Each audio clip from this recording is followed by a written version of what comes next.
خیلی ممنون حامد جان که شب اینجا هستیم با ما. واقعا ممنونیم ازتون که وقتتون رو با ما شیر کردین.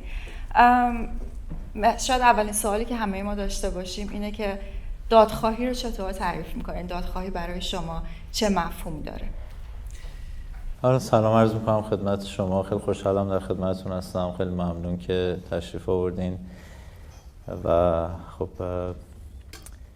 میدونم تماشای این فیلمم خیلی آسون نیست. حالا برگردم به سوال شما. وقتی که حالا یه سابقه از فیلم بگم و برسم که پاسخ بدم، تقریبا فکر میکنم 1 ماه یا 1 ماه بیشتر از سرنگون کردن پرواز گذشته بود. خب آقای بابک پیامی رو نمیدونم چقدر بشناسید. ایشون به هر حال در جشنواره برلین، در جشنواره ونیز جوایزی برده بودن. جزء فیلمسازان جوانی بودن که در ایران کار میکردن در اواخر دهه 90 و خب وقتی که تقریبا همزمان با خانم زهرا کاظمی دستگیر شدن در ایران، چند روزی بعد از فاجعه‌ای که برای خانم زهرا کاظمی پیش اومده و ایشون ایران ترک کرده بود و من ایشون رو میشناختم، فیلمایی که ساخته بود میدونستم، دیده بودم و خب ایشون اصرار داشت که ما باید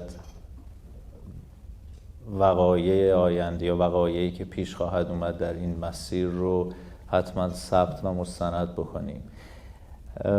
خب من از لحاظ شرایط روحی مانند تمام خانواده ها در شرایطی بودم که اصلا آخرین چیزی بود که شاید میتونستم بهش فکر بکنم، با اینکه میدونستم اهمیت مستند کردن رو در مورد جنایات دیگه‌ای که حالا در تاریخ هوانوردی انجام شده بود یا در خود ایران اتفاق افتاده بود، میدونستم که چقدر ثبت کردن مهمه و در واقع یک ابزاری برای دادخواهی هم خواهد بود. ابتدا گفتم نه و خب گفتگوها ادامه پیدا کرد و شروع کردیم کار رو و تقریبا 1 سال 1.5 سال گذشته بود، چون این فیلم در یک مدت 2.5 سال تهیه شده که به این نتیجه رسیدم که نه، کار درستی کردیم که این کار انجام دادیم و واقعا این فیلم رو هم بیشتر از هر چیز برای پیدا کردن حقیقت و اجرای عدالت ساخته شد. هدف اصلیش این بود. اگر عدالت رو شما یک مفهومی در نظر بگیرین که نه تنها من، هزاران خانواده دادخواه در ایران پیگیر اون هستند، ابتدا در پیدا کردن حقیقت خلاصه میشه. چه اتفاقی افتاد، چگونه این فاجعه ها رقم خوردند و چه کسانی مقصر بودند، چه کسانی دستور این فجایع رو دادند و پس از اون عدالتی که فکر میکنیم درست بود انجام میشد، این که همه مسافرین پرواز پیاس 752 به مقاصدشون میرسیدن، تمام بچه هایی که در 1.5 سال گذشته در ایران کشته شدند در خونه هاشون بودن. ژینا برگشته بود در سبز مغازش رو داشت، نیکا به خونش برمیگشت، سارینا، کیان الان به کلاس بالاتر میرفت. همه اینها عدالتی است که ما فکر میکنیم باید اجرا میشد ولی خب نشده و اون چیزی که در ذهن من و بسیاری از خانواده ها هست اینه که حقیقت، تمام جزئیات حقیقت مشخص بشه. شما در این فیلم خب بخشی از سوالاتی رو که برای ما باقی مونده دیدین.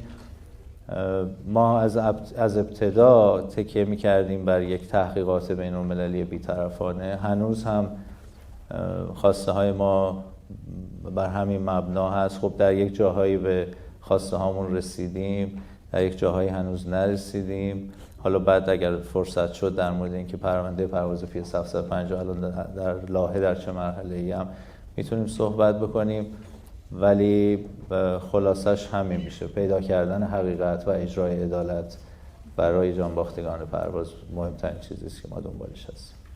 مرسی حامد جان. یه اشاره کردین به فعالیت‌هایی که تا حالا انجام شده. چه فعالیت‌هایی حالا خودتون به صورت فردی یا همراه با انجمن پرواز میدونیم که همه یه سری فعالیت‌هایی در این چند سال انجام شده. حالا تا یه حدودی اگه بتونین باز بکنین برای ما که این فعالیت‌ها به چه صورتی بودن، نتایجشون چی بوده ممنون میشم. به نظر من مهمترین اتفاقی که افتاد بعد از سرنگون کردن پرواز تشکیل یک نهاد مدنی مؤثر بود. اونم انجمن خانواده‌های پرواز PS700، انجمن خانواده‌های جانباختگان پرواز PS752 که فکر می‌کنم خانواده 138 نفر از جانباختگان رو در واقع نمایندگی میکنه که از سراسر دنیا عضو این انجمن هستن. خب این فکرها در روزهایی به سر ما رسید که در واقع از لحاظ روحی و روانی در شرایط بسیار بدی بودیم، ولی فکر کردیم که چه کار میتونیم بکنیم، چون تقریبا به این نتیجه رسیده بودیم که کار فردی نتیجه نخواهد داشت. ممکنه در مقاطعی مؤثر باشه ولی این کار باید به صورت دست جمعی انجام بشه و خانواده ها همه در کنار هم باشن.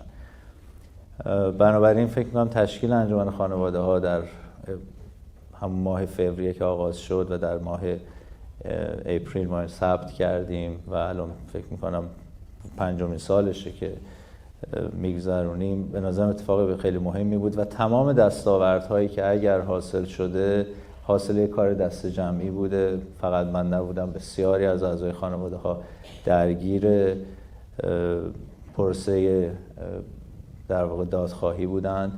الان پرونده در واقع 3 نهاد بین‌المللی اگر ما در نظر بگیریم که پرونده PS752 میتونسته بشه ارجاع بشه، یکی دیوان بین‌المللی کیفری International Criminal Court، یکی International Court of Justice دیوان بین‌المللی دادگستری و یکی هم سازمان جهانی هوانوردی غیر نظامی. خب پرونده PS752 در هر 3 این نهادها باز شده. البته در دیوان کیفری شانس بسیار بالایی نداره، برای اینکه دیوان کیفری، حالا اینو من میتونم عمومیت بدم به جنایاتی هم که جمهوری اسلامی در 1 سال و نیم گذشته مرتکب شده و کمیته حقیقتیاب سازمان ملل جمهوری اسلامی رو به جنایت علیه بشریت متهم کرده. در 4 حالت ممکنه دیوان بین‌المللی کیفری پرونده‌ای باز بکنه. اون هم یکی این که شورای امنیت سازمان ملل این تشخیص رو بده، 2 خود دادستان که الان آقای کریم خان هستن تشخیص بدن که میشه بررسی بشه، 3 کشورها یا دولت‌هایی تقاضا بکنن یا 4 نهاد یا افراد این کار رو بکنن. خب در مورد ما 3 حالت اول اتفاق نیفتاد. شورای امنیت جلسه‌ای تشکیل نداد، کانادا عضو شورای امنیت نیست، 5 عضو ثابت داره، 10 موقت داره و کانادا هم بعدا میگفت که اگه ما میرفتیم به شورای امنیت روسیه و چین وتو میکردن. اون شانسی نداشت، دادستان علاقه نشون نداد، دولت ها هم حمایتی نکردن. البته اینو در نظر بگیریم که در دیوان بین‌المللی کیفری همین الان فکر میکنم 30 پرونده هست که به نسل‌کشی های چند صد هزار نفره مربوطه، یعنی شانس رو هم این کم میکرد که برای 177 نفر پرونده باز کنن. ما ولی این کار رو خودمون کردیم، به صورت مستقل در دیوان بین‌المللی کیفری پرونده باز کردیم. اون پرونده بازه، اگر دولت‌ها یک روزی حمایت بکنن این پرونده فعال‌تر خواهد شد. اما دیوان بین‌المللی دادگستری در 3 جولای سال گذشته بعد از 3 سال و نیم تلاش واقعا برای اینکه رسیدن به دیوان بین‌المللی دادگستری اینطور نبود که شما یک روند عادی در نظر بگیرین. اولا ما اصرار زیادی کردیم که یک تیم حقوقی مستقل تشکیل بشه که خب خوشبختانه الان 4 وکیل عالی رتبه که آقای دکتر پیام اخوان از ایرانیان کانادا در واقع جزو اون تیم هستن در لایحه ثبت شد. 16 اکتبری که میرسه 4 کشور متضرر مدارک خودشون رو ثبت خواهند کرد. 1 سال هم جمهوری اسلامی فرصت داره. البته جمهوری اسلامی با اینکه از دیوان بین‌المللی دادگستری بارها استفاده کرده، علیه آمریکا، علیه کانادا، خیلی کشورها شکایت کرده، به احتمال زیاد مشروعیت دیوان رو برای این پرونده زیر سوال ببره. این برای همون تأخیر اندازیه که ما از جمهوری اسلامی انتظار داریم.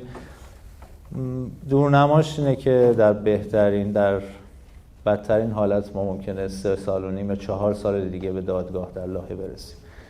و سومین امکانم سازمان جهانی بین‌المللی، در واقع سازمان جهانی هوانوردی غیر نظامیه. این ماه که ماه می تموم بشه، جمهوری اسلامی باید اونجا هم پاسخگو باشه. اونجا هم به احتمال زیاد مشروعیت ایکائو رو زیر سوال خواهد برد که نهایتاً به رأی شورای ایکائو خواهد انجامید که 36 عضو داره و تا 1 سال آینده مشخص میشه. اگر اونجا هم در واقع جمهوری اسلامی این کار رو بکنه و شورا به ضرر جمهوری اسلامی رأی بده، پرونده از شورای ایکائو هم باز به لاهه خواهد رفت. یعنی 2 پرونده باز در دیوان بین‌المللی دادگستری بر اساس 2 کانوانسیون مختلف. 2 کانوانسیون بیشتر نداریم در زمینه جنایاتی که در هوانوردی رخ میده و در مورد پرواز PS 752 برای هر دو در دیوان بین‌المللی دادگستری پرونده خواهیم داشت. مرسی همه جان. یه تصویری که ترسیم کردین تصویر پیچیده و متفاوتی بود، یعنی آنقدر شاید شانس های زیادی در دورنماش وجود نداره و خب هممون جمهوری اسلامی رو میشناسیم و میدونیم که چه بازی های ممکنه انجام بده.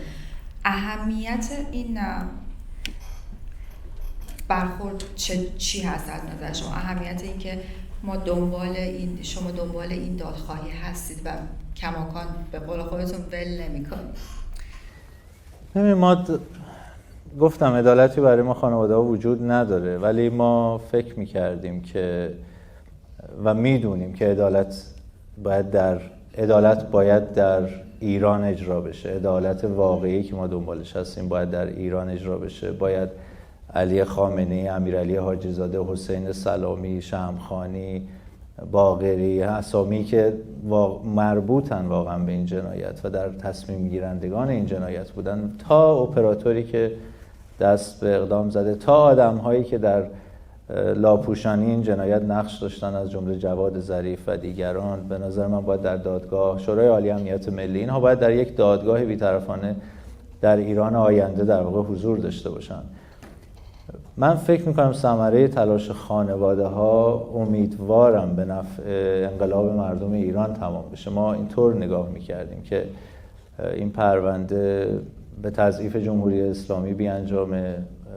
اگر جمهوری اسلامی تا 3 سال و نیم دیگه باشه که من امیدوارم نباشه، به هر حال من فکر میکنم به نفع مردم ایران تمام خواهد شد. شما نمونه های دیگری رو اگه بخواید در نظر بگیرید، خب پرواز لاکربی رو میتونم مثال بزنم که در 1988 اتفاق افتاد و یکی از دلایل سقوط قذافی از 6-7 دلیلی که برمی‌شمرند در واقع دادخواهی خانواده‌های پرواز لاکربی است.